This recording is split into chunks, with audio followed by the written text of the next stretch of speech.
Where do you see MPH Club in the next 5 years? My goal is to open up a couple locations like Vegas, Nevada, New York, Atlanta, so on and so on.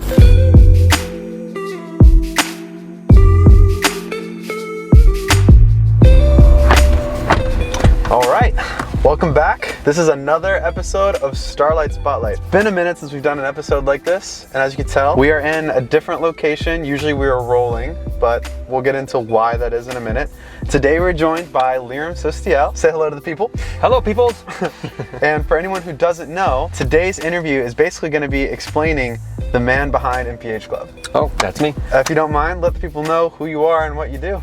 So I am Liram Sustiel. Everybody calls me Lee, so much easier to pronounce. And yes, I'm the one that started MPH Club with a partner of mine back in the day. And today we are the largest exotic car rental company in America. Sounds very weird to say that. It's been a long time. So this got started originally back in 2013, is that right? 2012. The way it started is I had a huge passion for these exotic cars, right? You know, one day, I'll never forget this. I went with my parents to the Key West, right? And there was a purple Diablo at the valet.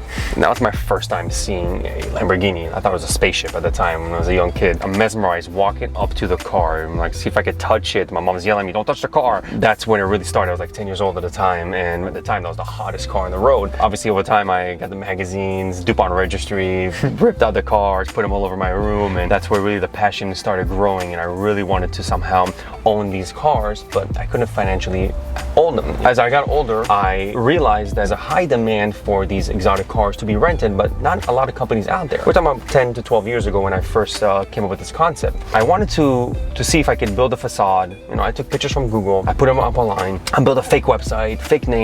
I think at the time I called it luxurycarrentalmiami.com or something like that, right? Eventually, I realized there's a big demand because a lot of people were filling out leads and clients were requesting for these type of cars. I finally grew some balls one day and I went to a good friend of mine, Brett David, who owns a Lamborghini dealership in Miami. And I went to his showroom and said, bro, what do I need to do to own one of these cars? And I went to the cheapest Lamborghini at the time, which is the Gallardo. Right. And it was a Gallardo Spider that I really wanted. He had a beautiful one in the showroom. It was white with black interior and red pipings and red calipers. The car was gorgeous. It was the sickest car at the time, and I really, really wanted the vehicle. I had no money. Yeah.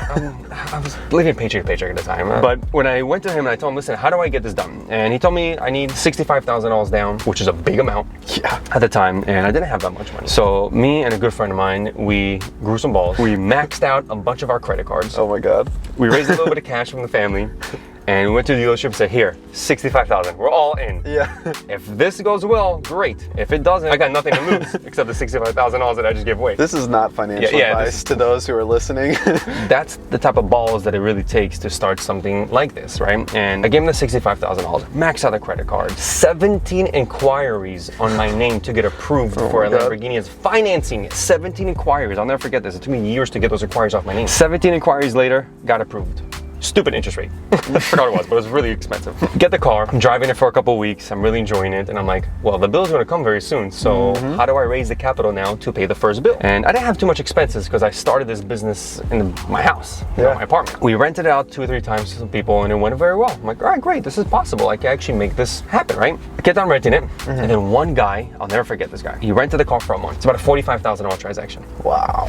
And I took that capital, immediately went to the Ferrari dealership and purchased a second vehicle. So you went deeper. Double down, as they call it, right? Yeah. I got the Ferrari was the next car. It was also very hard to get that car. I had to get the capital, get inquiries again. But next thing you know, after every 2 or 3 months, I raised enough capital to buy a 3rd car, 4th car, 5th car. And then next thing you know, it just steamrolled and grew over time. After about a year, we had about like 7 or 8 cars in the fleet. Wow. And that was how we started the company technically, right? With just these cars. That's pretty much like how it started, man. And now that I think about it, it's really mind-boggling. I will never do something like that again. I mean, look how far you've come.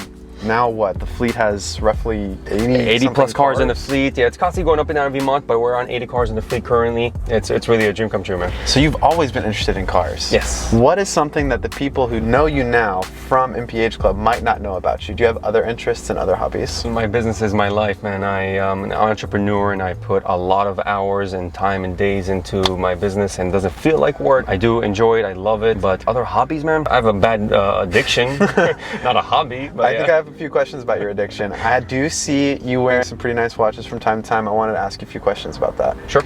So you have a collection, I guess, has been growing over time. Yep. Kind of similar to how you've grown your collection of cars. Can you tell me a little bit about that? Like, where did that get started, and where are you at? I've been infatuated with watches for a very long time, and I couldn't afford the expensive watches. So I did purchase a lot of, when I was younger, a lot of more affordable watches, right? I have a Chapar, for example. It's like a $4,000 or $5,000 watch. That's one of my first watches. And then over time, I graduated and kept on acquiring more and more and more. And only recently, watches have skyrocketed, man. It's insane. I used to buy watches and know that I'm gonna lose money on the watches. Now when I'm getting these watches, they're going up in value. It's insane what's going on, but I'm not really buying these watches to make a profit off of them. I enjoy them, I love them, I collect them. It's a bad habit, bro. Don't get into it. I know the market is going crazy right now with cars and watches.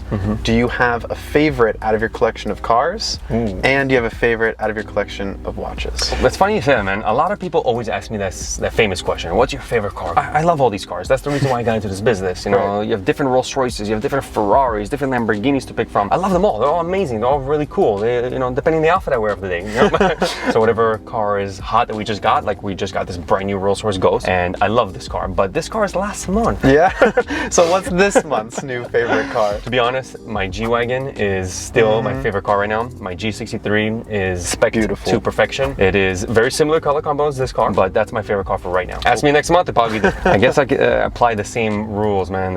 Favorite watch right now is my new 5990 that I just got, so it's my favorite watch for this month. This one comes with a little story, correct? It does, yeah. This is a pretty unique watch. The watch was originally sold to Giannis, the Greek freak. Yes. Holy cow. I was pretty blown away by that. That's pretty cool. You didn't know at the time? I did not know. Yeah, This is just luck. Yeah. Yeah. When you have a cool story like this behind it, it just means a lot more to me. Like I said, these things are not a profitable thing for me.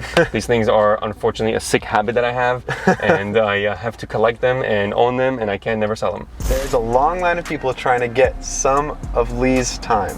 Can you tell us what kind of projects have been keeping you so busy recently? We've purchased a new facility, huge facility. It's a 16,000 square foot showroom. I'm really excited about this. I've been working this for 9 months. It's been a battle, but we won and we moved in and we're remodeling. And yeah, if you guys come check us out now, you'll see a lot of beautiful cars in the showroom, but the building is still under construction, so.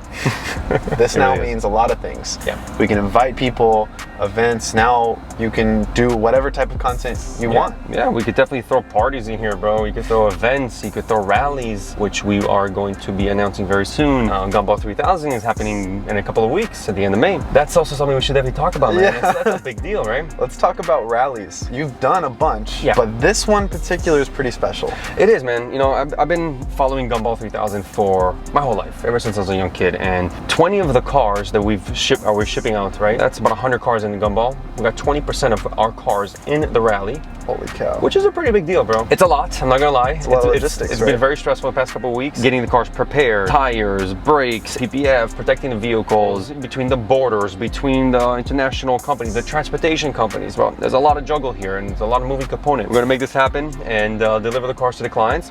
They'll rally down to Miami and bring the cars back home. Would you say this is maybe the biggest logistical hurdle you've had to tackle? By far. In MPH Club history? By far. Holy cow. Yeah, by far. Moving along, you teased about potentially doing your own rally in the future. Is that something you're thinking about? Yeah, man, I've been telling you guys we should always do rallies, and it's very difficult at our other location, right? And this location is very doable. That is the goal right now. I want to do rallies, man. I think we should. I think we should have a consistent rally every year, the MPH Club rally, and I can see it getting bigger and bigger every year. 10 years from now, we can have a big fleet just like the Gumball 3000, have a rally. Stay tuned. Yeah. With the opening of this building, what happened to your last location and what pushed you to open this location? So we were located at the Phantom Blue Aviation in the Opelika Executive Airport. Love that place. Right. Amazing. It did so many blessings for us as a brand, as a company, and me personally. I met a lot of really cool people there. It was great. But we outgrew it and we couldn't expand physically there. You know, very lucky we found this place in this type of market right now. It's very hard to buy real estate. We are only like a mile and a half away from the old location, which is very far. Very close by. It still makes it convenient. We're delivering cars to clients every single day that land there. This place is a lot better because we get to park all the cars inside the showroom, keep away from the weather and the elements of the Mother Nature. It just makes a lot more sense for us, and I love the fact that we do everything here We're able to throw events here eventually, rallies, and so many more things that we can do together, parties. Yeah, man, there's a lot of cool stuff happening. So now I understand customers can both pick up and drop off cars for free at this location. Yep. And still at the hotel. That hasn't changed. Of course, yeah. Our signature Fontainebleau Hotel is not going anywhere. So we've been in Fontainebleau Hotel for about 7 years, and we have a great relationship with the hotel. We always, it's a pit point where people could just drop off the cars at Miami Beach because a lot of the tourists are in and out of that area. With that in mind, my next question is, what is next? You've been doing all of these huge projects, and it seems like in the past couple of months, you've executed all of these huge, monumental things. Where do you see MPH Club in the next 5 years? In the next 5 years, I see MPH Club start expanding to other states, other locations.